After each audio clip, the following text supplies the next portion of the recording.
बुकेरा शरीफ में deputy commissioner Tando Allahyar Altaf Gohar, Memon जी team Mukhtiar car Tando Allahyar, मलक परवेज़, अब्दुल गनी गोलाची, Mir assistant Hasan Talpur ओचितो दौरो कयो।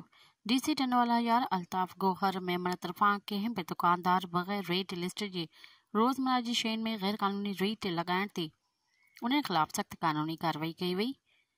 बुकेरा शरीफ जे ॿिनि दुकानदारनि वकील पठान ऐं अजय कुमार दुकान ते रेट लिस्ट न हुजण करे 5-5 जो ॾंड लॻायो वियो। डीसी अल्ताफ गोहर मेमन जी हिदायत ते कार्रवाइयूं कई वयूं। दुकानदार खे पिणु चयो वियो त ॿीहर दौरे दौरान रेट लिस्ट न हुजण ऐं रेट मुताबिक़ रक़म न वठण दौरान दुकानदारनि जे मथां कानूनी कार्रवाई करे दुकान सील कयो वेंदो। मज़ीद ख़बरनि ऐं तफ़सीलात लाइ विज़िट कयो असांजी वेबसाइट www.awamiNewsHD.com ऐं ॾिसंदा रहो अवामी न्यूज़ HD।